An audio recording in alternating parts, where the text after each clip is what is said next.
Hello दोस्तों, राधे राधे। कैसे हैं आप सब? आई होप कि सब अच्छे होंगे और मज़े में होंगे। रोज़ाना की तरह आज फिर से एक नई वीडियो लेकर आए हैं जो कि गोभी और टमाटर से बन कर के तैयार होती है। तो टमाटर में गोभी डालकर तो देखिए बहुत ही बढ़िया अमेजिंग रेसिपी बनती है। इसे बनाना बिल्कुल ही आसान है, आप अपने बच्चों के टिफ़िन में भी दे सकते हैं। हमने यहाँ पर मीडियम साइज़ की एक फूल गोभी ली है। गोभी को हमने बढ़िया से चेक करके पानी से धुल लिया है। अब इसे हम ग्रेट करेंगे, तो हमने यहाँ पर मोटे वाले ग्रेटर से गोभी को ग्रेट करके तैयार करना है। तो यहाँ पर आप देख सकते हैं ना कि हम किस तरह से ग्रेट कर रहे हैं। तो इसे आपको मिक्सर जार में नहीं पीसना है, इसी तरह से ग्रेट करके ही इस्तेमाल करना है। तो एक एक करके इसी तरह से गोभी के फूल को हम ग्रेट कर लेंगे। इसके डंठल का यूज हमें नहीं करना है। तो इसी तरह से सारे फूल गोभी को हम ग्रेट करके तैयार कर लेंगे। और जो इसका डंठल है इसे फेंकना नहीं है, आप आलू डाल करके इसकी सब्ज़ी बना सकते हैं, बहुत ही बढ़िया टेस्टी बन करके तैयार होती है। तो अब डंठल को हम अलग कर देंगे और जो हमने गोभी को ग्रेट करके रखा है उसमें आधा चम्मच नमक डाल देंगे और इसे अच्छे से मिला लेंगे। मेरे यहाँ सेंधा नमक का इस्तेमाल होता है तो हमने इसे डाला है, आप यहाँ पर वाइट नमक का भी इस्तेमाल कर सकते हैं। और गोभी में नमक डालने के बाद हमने 10 मिनट के लिए इसे छोड़ दिया था। 10 मिनट बाद आप देख सकते हैं गोभी से कितना पानी रिलीज हो रहा है। तो इसे हाथों की मदद से जितना हो सके उतना पानी हमें दबाते हुए निकाल लेना है। आप इस प्रोसेस को कॉटन के कपड़े में डाल करके भी गोभी का पानी निकाल सकते हैं। तो यहाँ पर सारे गोभी के पानी को हमें निकाल करके अलग कर लेना है। और यहाँ पर गोभी हमारी अच्छे से तैयार हो गई है। इसे अब चम्मच की मदद से अच्छे से फैला लेंगे। अब इसमें कुछ चीज़ें ऐड करेंगे। तो हमने यहाँ पर 2 से 3 हरी मिर्च को बारीक काट करके लिया है। आधा चम्मच अदरक को ग्रेट करके लिया है।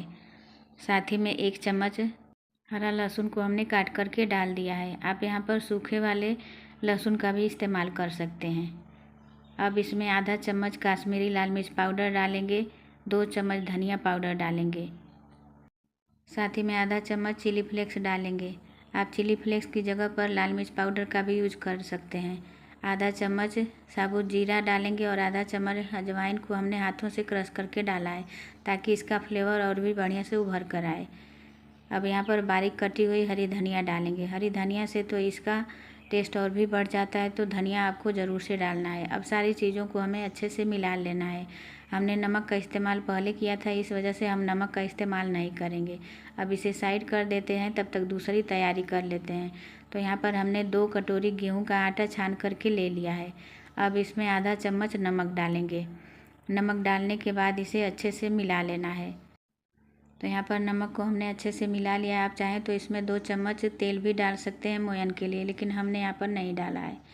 अब यहाँ पर 2 मीडियम साइज़ के टमाटर को हमने बारीक पीस करके लिया है, इसी आटे में हमें ऐड कर देना है।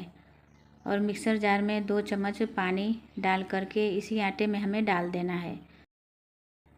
तो यहाँ पर मिक्सर जार में हमने पानी डाल दिया है, अब इसी आटे में हमें डाल देना है।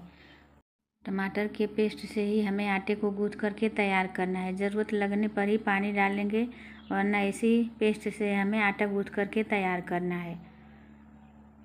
तो चारों तरफ से मिलाते हुए इसका सॉफ्ट आटा गूँथ करके तैयार करेंगे। जिस तरह से आप रोटी चपाती के लिए आटा गूँथते हैं, उसी तरह से इसका आटा हमें गूँथना है। तो यहाँ पर जितना बढ़िया आटा आप गूँथेंगे उतनी बढ़िया रेसिपी बन करके तैयार होगी।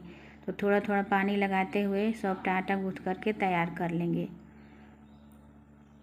तो यहाँ पर आटा बढ़िया से सेट होकर के लग गया है। अब इसे रखने की ज़रूरत नहीं है, इससे एक बड़ी सी लोई बना करके तैयार करेंगे। तो जितनी बड़ी लोई आप रोटी के लिए बनाते हैं उससे थोड़ा सा बड़ा ही रखना है। अब सूखा आटा लगाकर इसमें कटोरी के जैसा शेप देंगे। जिस तरह से स्टफिंग पराठा बनाते हैं उसी तरह से हमें बना करके तैयार करना है। तो जो गोभी की स्टफिंग हमने बनाई थी उसे हमें इसी में फिल करना है। तो 2 से 3 चम्मच हम गोभी की स्टफिंग को अच्छे से भरेंगे। जितना बढ़िया आप भर करके पराठा बनाएंगे उतना बढ़िया या टेस्टी पराठा बन करके तैयार होगा।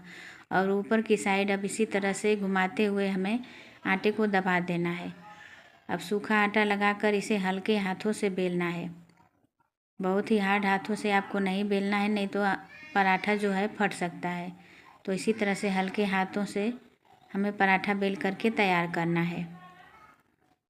अब ऊपर से सफ़ेद तिल लगाएंगे। ठंडी के दिनों में तिल खाना बहुत ही फ़ायदेमंद होता है और इस तरह से पराठा क्रिस्पी बनता है। और थोड़ा सा हमने हरी धनिया भी लगा दिया है। अब बेलन चला देंगे ताकि ये अच्छे से सेट हो जाए। तो यहाँ पर एक पराठा बन करके तैयार हो गया। इसी तरह से सारे पराठे हम बना करके तैयार कर लेंगे। और इधर गैस पर हमने तवा को गर्म होने के लिए रख दिया था, इस पर पराठे डाल देंगे। तो एक साइड से जब पराठा सिक जाए तो इसे हम पलट देंगे। अब पराठे के ऊपर तेल अप्लाई करेंगे। आप यहाँ पर घी या फिर बटर का भी इस्तेमाल कर सकते हैं। तो यहाँ पर अच्छे से तेल अप्लाई कर देना है। यदि आप हेल्दी पराठा बनाना चाहते हैं तो इस तरह से आप हल्का तेल ही अप्लाई करें। अब इसे पलट देंगे और दूसरी साइड भी तेल अप्लाई कर देंगे। तो इसी तरह से दोनों तरफ हम तेल अप्लाई करेंगे और उलटते पलटते हुए पराठे को बढ़िया से क्रिस्पी करारा होने तक सेक लेंगे। तो यहाँ पर हमारा एक पराठा सिक करके तैयार हो गया है। आप देख सकते हैं कितना यम्मी और टेस्टी पराठा बन करके तैयार हुआ है। इसी तरह से दूसरा पराठा भी सेक लेंगे। तो यहाँ पर एक तरफ से सिक जाने पर पराठे को पलट देंगे और तेल अप्लाई कर देंगे। बहुत ही आसान है इस पराठे को बनाना। और हमने टमाटर का भी इस्तेमाल किया है, तो गोभी और टमाटर का जो टेस्ट है बहुत ही बढ़िया आता है। तो इस तरह से एक बार आप गोभी टमाटर के पराठे को बना कर के देखिए, बार बार बनाना चाहेंगे। और ठंडी के दिनों में इसी तरह की रेसिपी खाने में अच्छी लगती है। और इस तरह से आप टमाटर गोभी के पराठे को बना करके बच्चों के टिफ़िन में देंगे तो बच्चे कभी मना नहीं कर पाएंगे, टिफ़िन खाली करके आएंगे। तो दोस्तों, मेरी वीडियो आपको थोड़ी भी यूजफुल लगी हो तो प्लीज़ लाइक करें, चैनल पर नए हैं तो सब्सक्राइब करें और ज़्यादा से ज़्यादा शेयर करें।